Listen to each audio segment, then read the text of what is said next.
Cuando comentamos cada pasaje bíblico, es solo una manera de poder hacer teología, hacer teología cristiana. La palabra teología es una palabra compuesta, teo, Dios, logos, es decir algo acerca de Dios. Y cuando miramos justamente versículo a versículo, es una de las maneras de hacer este proceso de conocimiento y de aprendizaje de lo que Dios quiere hablar a nuestras vidas. Esta forma de hacer teología suele llamarse, como dijimos anteriormente, teología bíblica, y era la forma favorita de hacer teología entre los padres de la iglesia.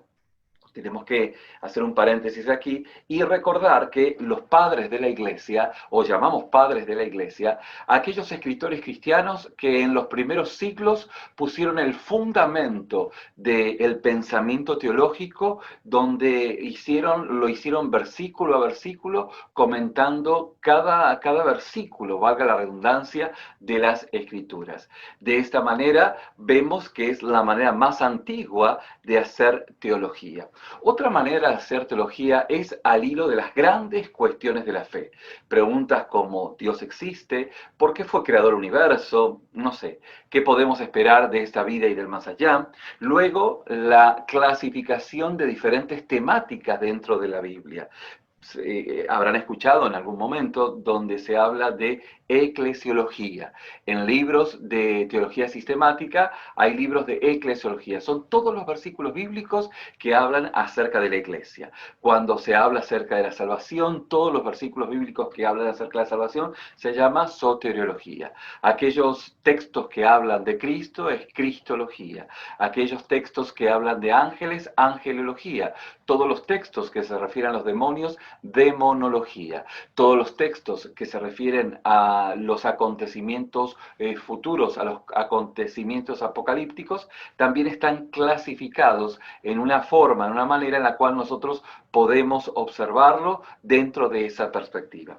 Y esto justamente es parte de la teología sistemática. La forma de hacer teología que trata de dar explicaciones a estas grandes preguntas, como dijimos, se llama no solamente teología sistemática, sino también teología dogmática. Tiene dos nombres para conectar con este proceso de aprendizaje. Fíjense que el año pasado pudimos estudiar sobre todo la teología bíblica, y esto tiene que ver con que podemos, o pudimos, mejor dicho, trabajar versículo a versículo. Y al final del día es lo que regularmente yo, en mi condición de pastor, en mi congregación, desarrollo en cada momento, que tiene que ver justamente con el análisis de cada versículo de la palabra de Dios.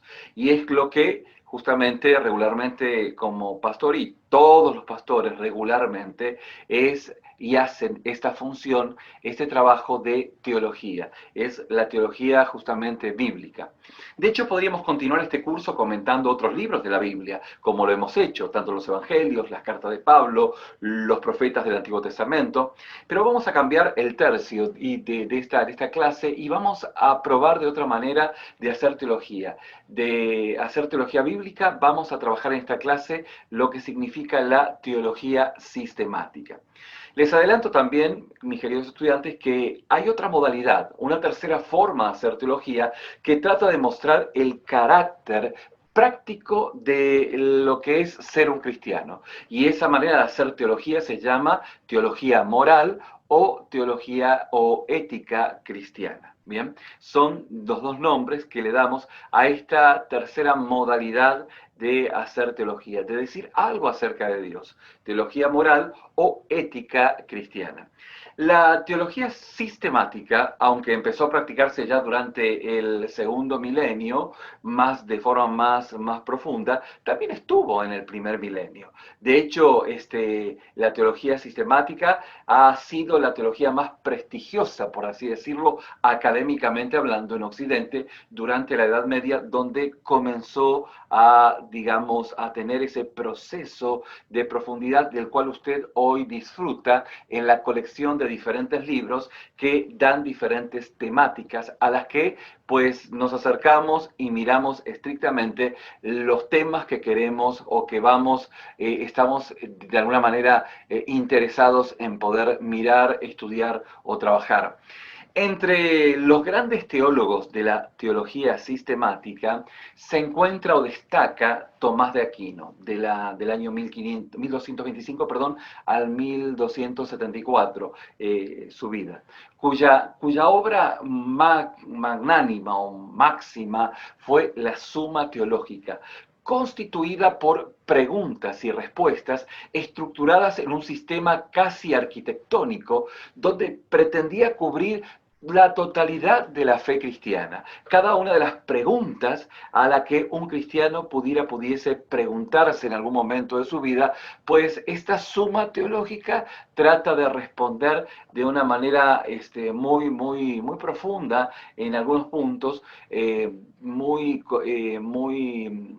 alguna manera con un lenguaje muy teológico en otras, que es de difícil entendimiento, pero al final del día esta suma teológica es, digamos, el referente en cuanto a la teología sistemática. Teología justamente que fue la base para el siglo XX y sigue siendo hoy en el siglo XXI un libro imprescindible para cualquier persona que estudie teología de una manera seria. Usted dirá, bueno, lo he visto en librerías, es una gran cantidad de libros y no sé ni cómo encontrarme con ellos o el costo que tendrá, sí es cierto, pero también es cierto que está digitalmente y usted puede acceder a ella para poder de alguna forma tener ese conocimiento, enterarse e interactuar con esta manera de conocimiento. Muy bien. El itinerario que les propongo para esta clase va a ser muchísimo más modesto. Pero sí, vamos a tratar de preguntarnos algunas de las grandes preguntas acerca del misterio de Dios. Y en este sentido, la pregunta que he elegido para esta clase es la siguiente. ¿Qué queremos decir cuando decimos Dios? ¿Qué quiere decir usted? ¿Qué quiero decir yo cuando decimos Dios? Y vamos a contestar esta pregunta en esta clase a la mitad de la pregunta y la otra mitad la vamos a responder en la clase que viene. ¿Por qué? Porque tenemos que diferenciar cuando nos preguntamos qué queremos decir cuando decimos Dios, tenemos que respondernos lo que vemos en cuanto a el Dios con mayúscula, que es el Dios de la Biblia, y el Dios con minúscula, que es parte de la religión por defecto de este mundo politeísta, que son lo que el mundo llama sus dioses. Entonces, en esta clase vamos a ver los dioses con minúscula para luego continuar con el Dios con mayúscula. Y ahí es donde vamos a centrarnos en esta clase en el día de hoy. La gran mayoría de las culturas y sociedades que existen y han existido a través de la historia han creído en la existencia de seres espirituales. Esto es algo muy significativo y no será algo disonante de su conocimiento porque lo ha visto en diferentes ámbitos de estudio académico, que esto es parte tanto de la cultura hispanoparlante como en otras partes del mundo. Y creo que esto es inevitable si se vive como ha sucedido durante la mayor cantidad o parte de la historia de la humanidad en contacto con la naturaleza. La mayor parte de las culturas viven o han vivido mucho más cerca de la naturaleza que la moderna cultura urbana occidental en la cual usted y yo estamos, ¿bien? Nosotros nos pasamos el día en ambientes creados artificialmente, ya sea dentro de edificios, dentro de casas o fuera, pero en una instancia de urbanismo, de urbanidad. Y mucho de lo que hacemos a lo largo del día consiste en interactuar con máquinas cuyo funcionamiento está programado por el hombre, ¿sí o no? Esto es parte de nuestra experiencia dentro de las grandes urbes. Tal vez no lo reflexionamos, pero es así. Casi siempre estamos con máquinas que han predeterminado que funcionen de tal manera desde la cafetera hasta el carro, pasando por el tren, pasando por el bus, el metro. Son diferentes máquinas que han sido programadas para que funcionen de acuerdo a su función, valga la redundancia. Obviamente que alguna vez fallan, pero casi siempre, bueno, casi siempre el metro, el vagón del metro, me lleva a donde quiero llegar. Y damos, obviamente, por sentado que cuando pisamos el freno de nuestro carro, va a detenerse, o cuando, no sé, apretamos el acelerador, va a ir hacia adelante. Esto es lo que esperamos que esto ocurra. De hecho, nuestros antepasados vivían en un entorno mucho menos previsible, mucho menos predecible. Sus días, sus años están mucho más abiertos a la sorpresa. Pero justamente nosotros, cuando empezamos a mirar los ámbitos naturales y toda la, bueno, toda los paisajes pues que tenemos, la verdad que decimos qué maravilloso vivir dentro de ese ámbito, pues, ¿no? Pero fíjense que vamos a dejar de idealizar en esta clase, porque el pasado podía tener sorpresas que pudieran ser bastante desagradables. La cosecha podía malograrse por la sequía o por la sequía o por, no sé, por el granizo, por la lluvia excesiva. Una manada de lobos podía comerse a un cordero dentro del rebaño, o podía comerse a aquel que estaba cuidando el rebaño. De hecho, esto era parte de la experiencia que vivían las comunidades, pues, que estaban dentro del ámbito de la naturaleza.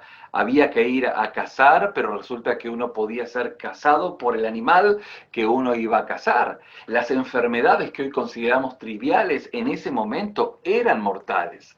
De hecho, las primeras sociedades humanas que vivían de la caza y de la pesca y de la recolección de plantas creían en la existencia de presencias espirituales en la realidad que les rodeaba. Y esto es algo significativo. El lobo, el oso, el bisonte no eran protagonistas de documentales que vemos tranquilamente desde nuestro room, nuestro sofá, National Geographic. No, no, no, no, de ninguna manera, sino que eran amenazas potenciales a las que había que justamente aplacar, o también podría ser posible fuente de alimento imprescindible para seguir vivo. Los hombres y mujeres de estas culturas los imaginaban dotados de auras espirituales.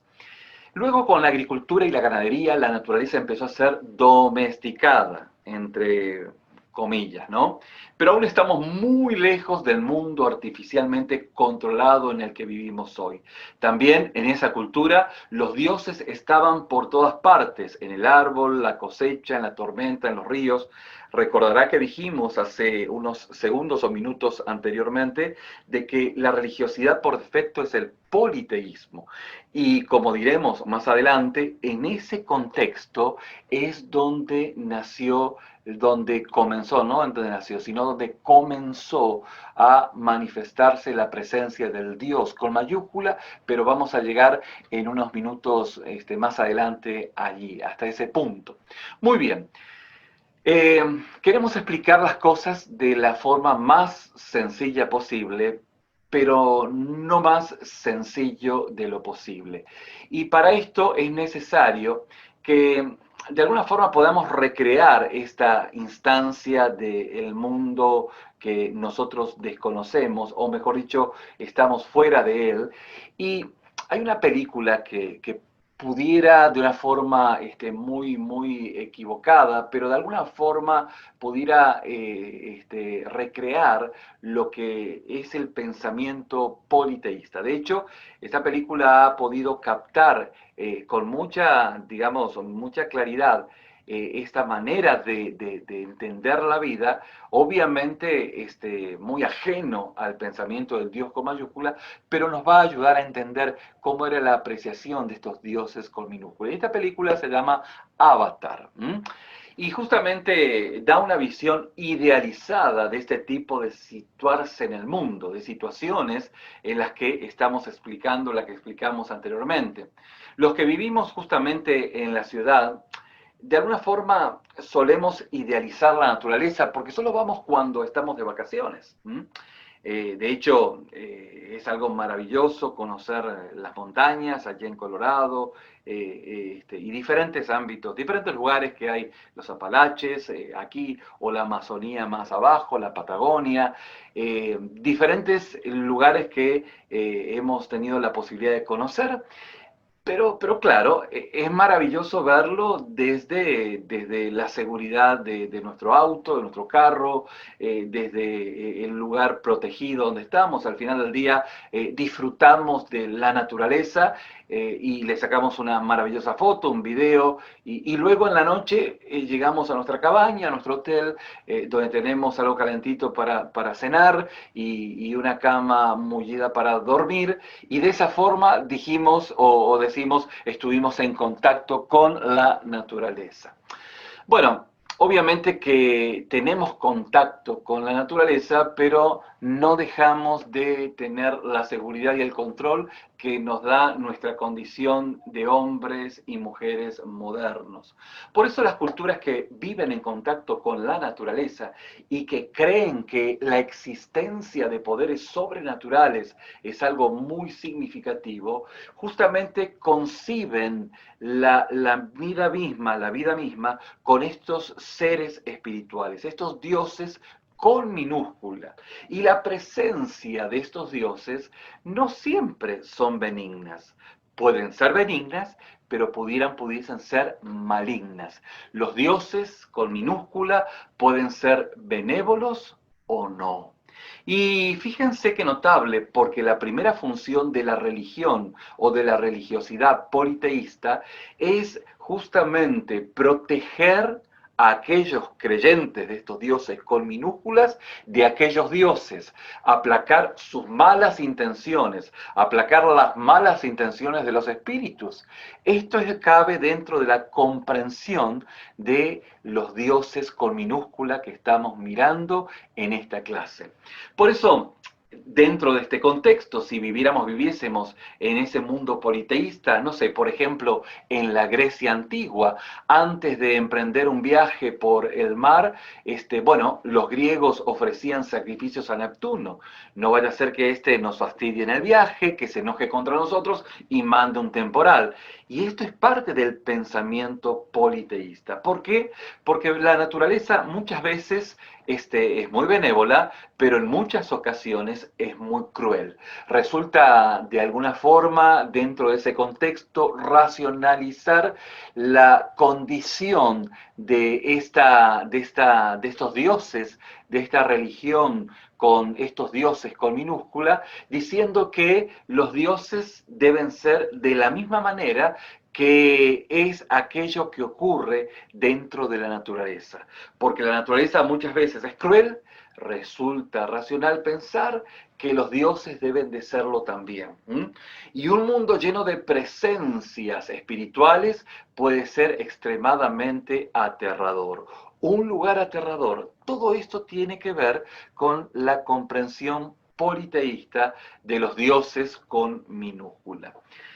Bueno, si uno repasa la mitología griega, la religión greco-romana era la más difundida en Europa y en la cuenca mediterránea antes del cristianismo. Y se dará cuenta que los dioses son casi siempre los dioses con D minúscula. De hecho, no hay dioses con D mayúscula, son los dioses con D minúscula, son bastante inmorales, se vengan de sus enemigos, sienten envidia de otros dioses, utilizan abundante violencia, seducen a las mujeres, secuestran, violan, roban, matan, bueno, usted diría, bueno, parece que esto se conecta mucho, o como diría un buen mexicano, órale, parece la vida misma. Y esencialmente esto está conectado con la vida misma de aquellas personas que viven lejos del Dios con mayúscula. De hecho, esta es una característica de las religiones politeístas. Los dioses, además de ser muchos, no son buenos. Otra característica es que ninguno de estos dioses puede considerarse todopoderoso, pues los dioses forman parte del mundo y aunque pueda haber una jerarquía entre ellos, como el caso de Zeus, que era el dios supremo dentro de la mitología, los dioses son parte del mundo y están sometidos a esta inexorable fatalidad. Esto es parte de esta, digamos, fatalidad que es la muerte. Por esto es que los dioses no son mortales y estos dioses con D minúscula no son todopoderosos. De esta manera, podemos observar o podemos tener un panorama amplio de lo que estamos refiriéndonos a estos dioses con minúscula. Obviamente, aunque no creamos en los dioses con minúscula, y vuelva a la insistencia de la minúscula, creo que hay una lección a retener en este tipo de creencia, y es la siguiente. No tenemos el control completo de la realidad, y aunque la ciencia y las tecnologías modernas, de hecho, han podido en gran cantidad poder, digamos, mantener el control de algunas fuerzas naturales, lo cierto es que los procesos naturales que se viven en la naturaleza escapan a nuestro control. Esto es especialmente verdad en el terreno de la vida humana. Nuestro cerebro, como decíamos, es tan complejo, tan completo, que estamos muy lejos de comprender cómo funciona. Hay fuerzas en nuestra psique que escapan a nuestro control. Esta es la razón por la que, bueno, los psicoanalistas son tan aficionados a la mitología, ¿sí? Usted dirá, ¿cómo a la mitología? Claro, fíjense que utilizan justamente para describir aquellas profundidades de nuestro subconsciente lo que en la mitología se llama el complejo de Edipo. Y obviamente, aunque nosotros no creemos en la mitología griega, ni en el psicoanálisis, en lo particular yo no creo en el psicoanálisis, resulta sabio ser cauto con fuerzas que pudiesen superarnos en el poder. Hay fuerzas ocultas. Obviamente que cuando vamos a ver el Dios con mayúscula, vamos a ir entendiendo el significado de estas fuerzas ocultas. Pero para aquellos quienes viven con estos dioses con minúscula, pues esas fuerzas son algo que desconocen, pues. Y nosotros, dentro de esta apreciación, dentro de esta observación de esos dioses con minúscula, vamos entendiendo que hay fuerzas que son mucho más poderosas que nosotros. El universo sigue siendo ante todo un misterio que puede justamente depararnos sorpresas, tanto agradables como desagradables.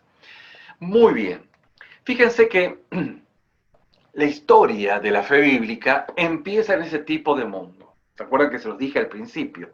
Empieza en este lodazal. Y obviamente con este tipo de religiosidad entre los dioses con D minúscula.